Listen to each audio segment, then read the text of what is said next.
Պարոն Շահրամանյան, մենք կարող էինք կանխել այս պատերազմը ցանկության դեպքում եւ ինչպես կարող էինք կանխել, որ չլիներ այսպիսի ողբերգական հետևանքներ։ Առաջին հերթին ուզում եմ անդրադառնալ օրվա խորհրդին 5 տարի առաջ այսօր լուսաբացին Ադրբեջանի Հանրապետությունը լայնածավալ հարձակում է սկսել Արցախի դեմ, ունենալով մեկ նպատակ՝ տիրել Արցախին։ Եվ այսօր մենք մեր հարգանքի տուրքն ենք մատուցել 44-օրյա պատերազմի ընթացքում զոհված մեր բոլոր հայրենակիցներին, որոնք ընդունել են այդ հարվածը եւ իրենցից կախվածը արել են, որպեսզի կարողանանք կանգնեցնել Ադրբեջանի եւ ոչ միայն Ադրբեջանի, այլ ներգրաված բոլոր ուժերի այդ հարձակումը Արցախի նկատմամբ։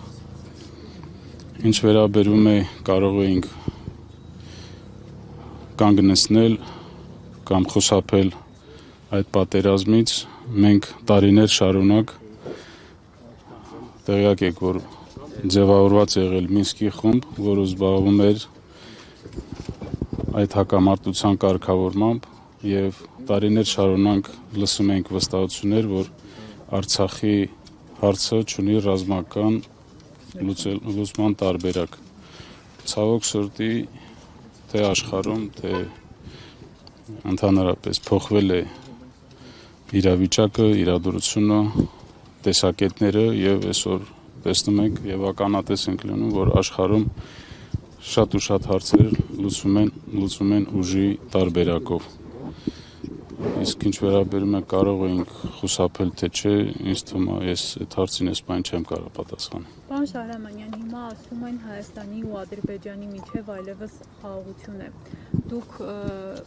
ինչպես եք գնահատում այս խաղաղությունը, արդյոք սա իրական խաղաղություն է։ Մենք ողջունում ենք ցանկացած նախաձեռնություն, որ ուղղված է խաղաղության։ Դա կլինի Ադրբեջանի հետ, մեր հարևանների հետ, այլ հարևանների հետ։ Սակայն մենք մշտապես նշում ենք, որ արցախցիների հարցը պետք է ստանա համապատասխան լուծում։ Չի կարող այս հարցը համարվել լուծված, եթե արցախցին զրկված է իր հայրենիքից, իր գերեզմաներից, իր սրբություններից։ Ես բազմիցս դա նշել եմ։ Եվ այսօր աչք փակելով այդ հարցի վրա, ես կասեի, որ մեծ խնդիր են ստեղծում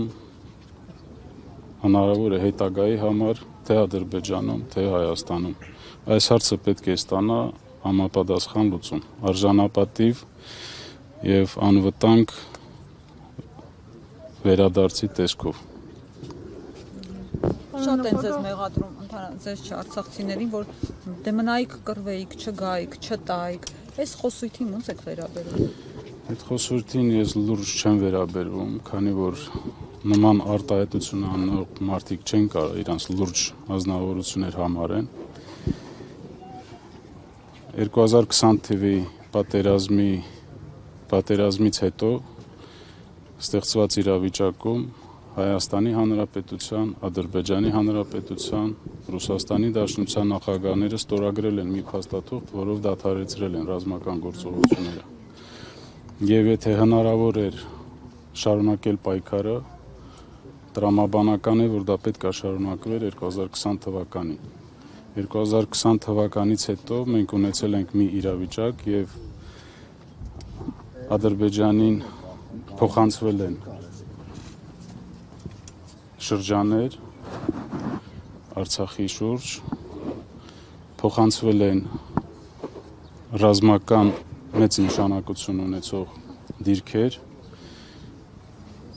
Ստեփանակերտի վերևում Շուշիում տեղակայված էր Ադրբեջանի զորքերը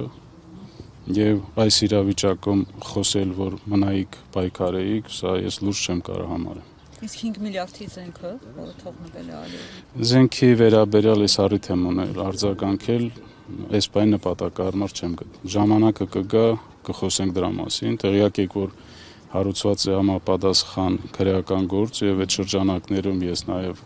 հրավիրվել եմ որպես վկա հարցաքննվելու եւ բոլոր պատասխաններս ես այնտեղ հնչեցրել եմ։ Պարոն նախագահ, դուք 44 օրյա պատերազմին չեք նախագահել, բայց այդուամենայնիվ ուժային կառույցի ղեկավար եք եղել։ Այդ տարիներին պատերազմի ընթացքում ներողություն կար, տպավորություն կարծիք, որ հանգուցալուծում այսպեսին պիտի լինի։ Ես պատերազմի ընթացքում ուժային կառույցի ղեկավար չեմ եղել։ Ոչ, այսպիսի վերջնական տարբերակ մենք չէինք պատկերացնում, չէինք կանխատեսում եւ իմ կարծիքով մենք ձգտել ենք անենք ամեն ինչ, որպեսզի այսպիսի արդյունք չունենանք։